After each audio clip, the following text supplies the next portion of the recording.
Right now, President Trump signs the Right to Try bill, allowing terminally ill patients the right to use experimental medications not yet approved by the FDA. And new guidelines are released by the American Cancer Society concerning colon cancer screening. And the future of the possible summit between the United States and North Korea could be decided within the next 24 hours. Details of today's meeting between the Secretary of State and Kim Jong-un's closest advisor. This is News 3 at noon.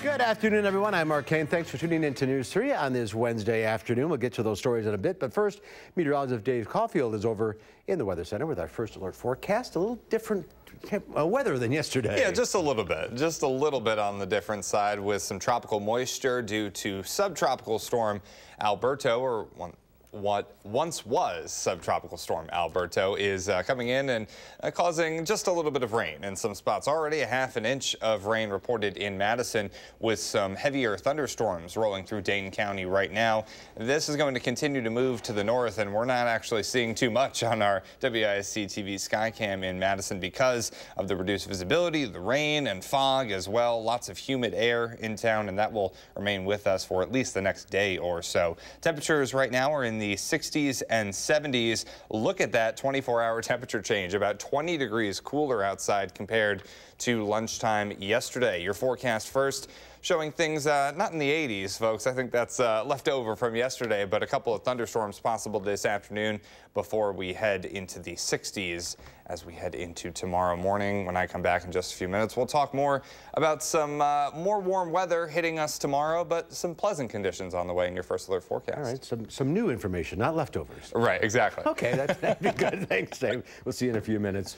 The president has signed the Right to Try bill into law today. Wisconsin Senator Ron Johnson is behind the bill, which looks to help terminally sick patients. It's taken the Republican senator 2 years to get this legislation passed. It gives terminally ill patients the right to use experimental drugs not approved yet by the U.S. Food and Drug Administration.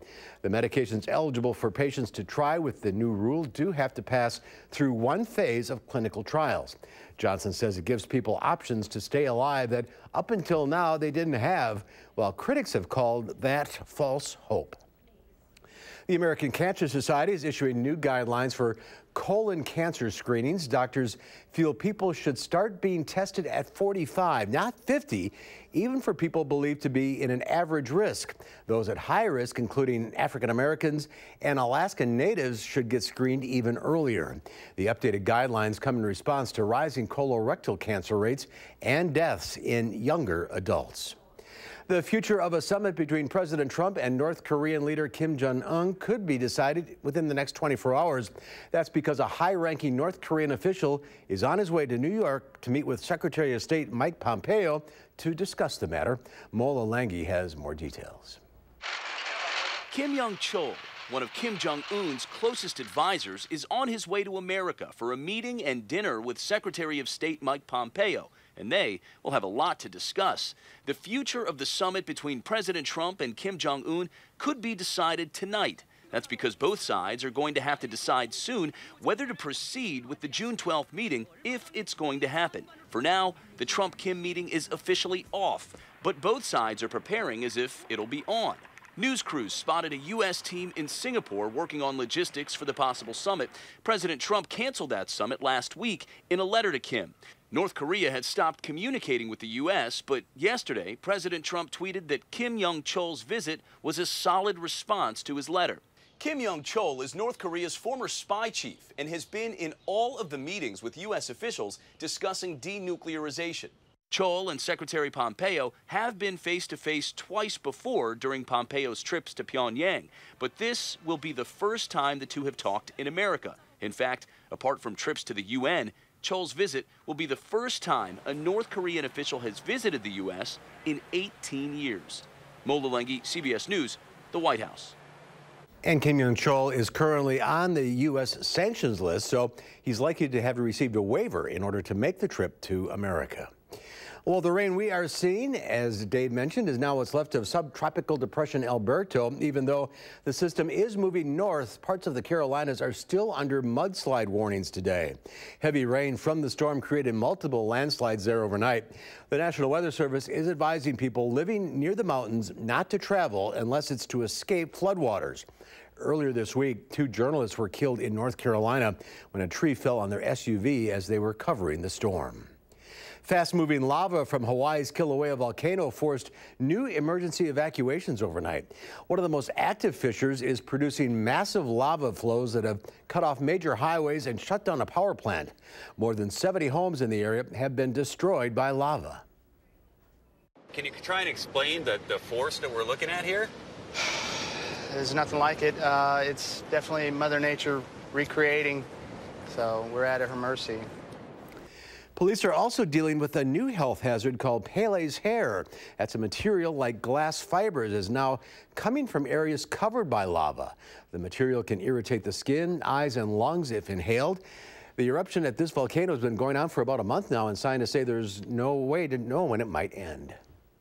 Dodgeville-based Land's End is behind the new Delta uniforms. The airline's 64,000 employees will be wearing the Passport Plum uniforms manufactured and supplied by Land's End. Delta and Land's End have been working together through a testing period, making sure the uniforms are functional. That resulted in design details like grip technology in the waistband to keep shirts tucked in. This new uniform is the first update in over 10 years. Delta pilots, flight attendants, and other workers will be wearing them. The Urban League is hosting a job fair this afternoon to help people find jobs in construction around Madison. The construction industry is struggling to find workers with unemployment in Dane County under 2% right now. That's why the 20 employers with the Construction Workforce Diversity Alliance and the Construction Employment Initiative are participating in the job fair. If you are interested, it runs from 4:30 to 6 at the Urban League of Greater Madison. That's on South Park Street. There's more to come on News 3 at noon. Up next, we'll see what Howard's working on in the Mr. Food Test Kitchen. Today, we're going nuts in the test kitchen. Nuts for coconut, that is.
There's just something about coconuts that makes us smile. Maybe it's because we associate them with those fancy tropical drinks that we have on vacation while sitting next to the pool. Or it could be the fond memories of digging into a decadent coconut cream pie or cake that our mom used to make for us for those special occasions. But for those of you who have never enjoyed coconut beyond that, you're missing out. So let me introduce you to coconut in a whole new way. All we do is bread a few thick-cut pork chops with some panko breadcrumbs mixed with shredded coconut and a few spices. After coating them with cooking spray, we bake them off while we throw together a fresh-tasting pineapple salsa that goes together in no time. I think we could serve this on bricks and it would taste good. Once the chops are cooked to at least medium and the breading begins to get crispy, it's done. Then we spoon our pineapple salsa over them and dig in. Sounds amazing, doesn't it? So what do you say you go online and get the recipe for our coconut-crusted pork chops with the pineapple salsa? 'Cause one bite is all it takes to have you smiling from ear to ear. I'm Howard in the Mr. Food Test Kitchen, where today we found a coconutty fresh way for you to say, ooh, it's so good. All right, Howard, thank you. Coming up, good news for the airline industry when it comes to customer satisfaction. And our streak of 90-plus days is over. Dave's got details about today's rain and the first alert forecast after the break.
Our call for action phone bank is open right now, ready to take on your consumer issues and call the hotline. Volunteers will help you with any consumer complaints. The number is 608-270-2833. The service is open every Monday, Wednesday, and Friday between 11 and 1. A trade truce between the United States and China has hit a bump, and expect a better travel experience at the airport. Here's Diane King Hall with today's Money Watch report.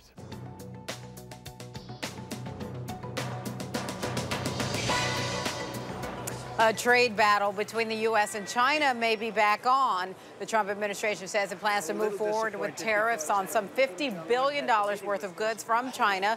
The White House also said it would place caps on Chinese investment in the U.S. China says it's ready to fight back. Businesses hired more workers in May. According to payroll processor ADP, private employers added 178,000 jobs, but that was less than expected. Economists say while job growth remains strong, businesses are struggling to match skills with open positions. The world's largest diamond miner, De Beers, has launched a new brand selling man-made stones. The laboratory-produced stones will be sold by a company called Lightbox Jewelry. They're expected to be up to 90% less expensive than natural stones. So there is no confusion. The lab-produced diamonds will have a tiny mark indicating they are synthetic. And airlines are better at customer service than you think. A new J.D. Power survey shows that air carriers improved in several areas, from ticket booking to baggage handling. In fact, J.D. Power says the industry scored record high customer satisfaction this year. Alaska Airlines remains the top carrier with flyers, followed by Delta. And that's your CBS Money Watch report. For more, head to cbsmoneywatch.com. At the New York Stock Exchange, I'm Diane King Hall. Diane, thank you. The Wall Street rebounding after yesterday's big drop. The Dow Industrial is up 279 points. The NASDAQ up 67. Let's check in with Q106 Farm Director Pam Yankee. Yesterday, we were talking about a little rain would be helpful. Yeah, and it definitely is, Mark. And Wisconsin farmers have been capitalizing on the dry, hot weather that we've had already. As of Sunday, around the state of Wisconsin, 81% of our corn crop was in the ground. Of the corn that had already been planted, about 48% of it had already emerged, and farmers feeling pretty good about what they see, with 90% of the corn crop already called good to excellent. 63% of our Wisconsin soybeans are in the ground, 25% have emerged, 89% of our oats have been planted, and 81% of our potatoes are in the ground. The only ones that are probably not real thrilled to see this rain might be folks trying to put up that first crop alfalfa, although I do know that a lot of hay went down over the weekend, so hopefully they got that picked up so it didn't get rained on. Our markets are still trending lower, though, in Chicago. It has to do with how important agriculture is in this China-U.S. discussion that's ongoing. Markets pretty nervous about that, and the dollar is also very strong. Nationwide, 92% of our corn crops in the ground, 77% of our soybeans are planted. Barrel cheese today is up 1/4 cent at 155 3/4. 40-pound block cheese down 1 penny and 1/4 at 160 3/4. Double A butter up 3/4 cent at 242 1/2. Just spoke with Sandy Chalmers, our state executive director of the Farm Service Agency offices. She reminds dairy producers that the drop-dead deadline for application in the margin protection program is close of business on June 1st. She said her offices have already had conversations with more than 4,800 dairy farms around the state of Wisconsin. Mark, that means that we're on pace to see probably almost 50% or better of Wisconsin dairies get involved in this revised program that's designed to try to help offset low milk prices and high feed costs. But again, I want to absolutely amplify that June 1st, close of business, is the deadline. If you haven't made an appointment or got your name on their list, please, please, please do that today, because they are going to start writing checks to dairy farms next week. We thought it was going to be fall, but they're going to start getting checks next week on that program. All right, today's a good day to get that paperwork done. You're not going to be out in the field. Yeah, exactly. That's right. All right, yeah, and I think it's right. It's very important that they do this, right? Yes, very much, very much. All right, thank you, Pam. We'll see you soon. Dave's here now. Alberto, we hardly knew thee. Well, at least it's been through a lot of different transitions, this storm, but right now a tropical depression, and we are dealing with some of the moisture associated with that across Wisconsin. Already over the last 12 hours, we've been looking at about 1 inch to 1.5 inches of rain in some spots, especially, excuse me, a little bit closer to Janesville with these heavy thunderstorms rolling through. And actually, in Madison, that brings us up to exactly 9.5 inches of rain, about 3 times what we should get for the entire month of May. And I think those numbers are going to go up a little bit, folks, throughout the day, because we still have a chance of scattered showers and storms. So far, as of this very minute, we are in 3rd place with that 9.5 inches of rain, just a couple of tenths of an inch behind the 2nd place value back in 2000 of 9.63 inches. And I think after these thunderstorms fully go through, I think we'll easily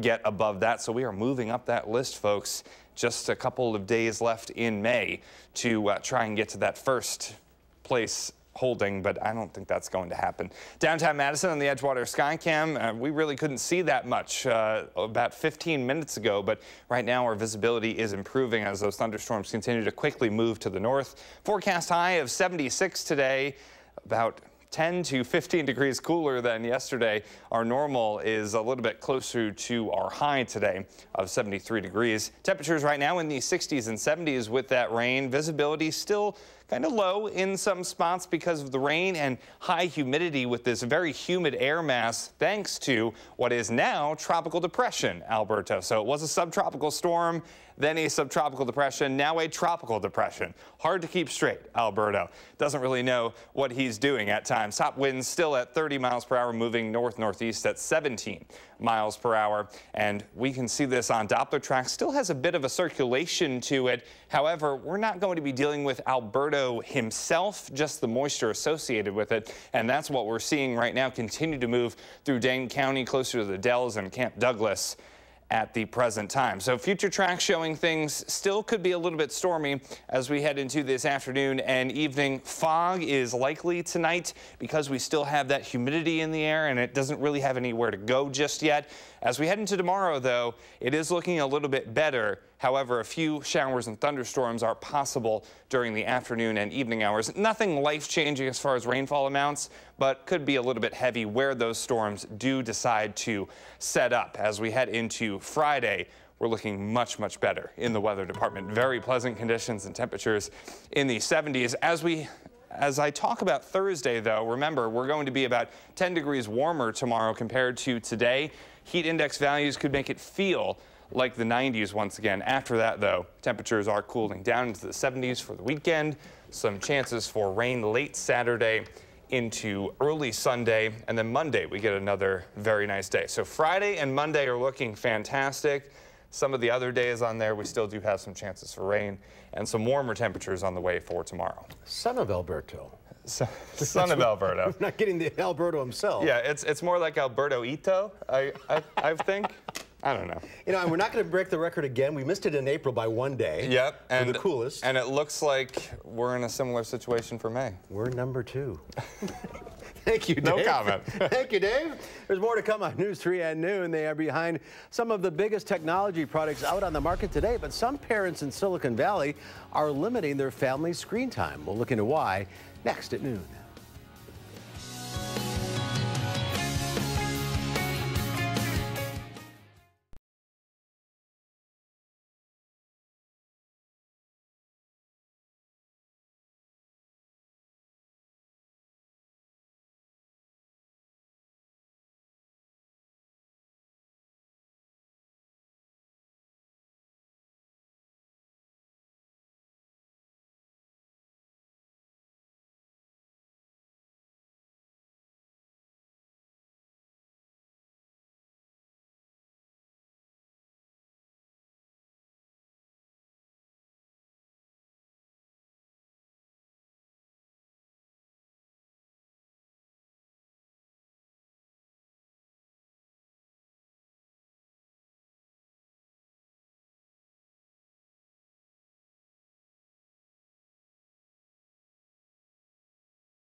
Well, you might think Silicon Valley's movers and shakers are consumed by the technology they create, but a growing number of parents in the tech industry are restricting screen time for their kids. Jamie Yukas shows us why some Silicon Valley parents choose to unplug. In Silicon Valley, devices are an essential part of daily life. But many of the tech titans creating these products choose to power down when they leave the office, following industry giants like Bill Gates and Steve Jobs, who restricted their own kids' access to technology at home. Pierre Laurent has worked for companies including Microsoft and Intel. He says the tech industry designs products to hook users. Do you think the average parent is aware of that danger? No, I don't think the parents are aware of that. Pierre and his wife Monica became concerned that their 3 children would miss out on real-life experiences while on their devices. Researchers are still learning more about how technology affects kids, but some early studies of heavy tech users show potential links to a rise in teen suicide rates, addiction, anxiety, and loss of social skills. None of the 3 children played video games or watched TV, and they didn't get cell phones until they were teenagers. Their 13-year-old daughter Maya spends her free time knitting and playing in the backyard. Do you ever miss technology? Not really, no. The only thing I might miss technology for is listening to music or an audiobook. Every parent is really struggling with how to reap the benefits of technology while minimizing some of the risks. Caroline Knorr is the senior parenting editor for Common Sense Media, a nonprofit that studies the effect of media and technology on kids. They recommend paying close attention to kids' demeanor while using their devices and creating a schedule with guidelines on the types of tech activities they can do and for how long. For Monica and Pierre, the hope is that a tech-free childhood will lead to more balance later in life.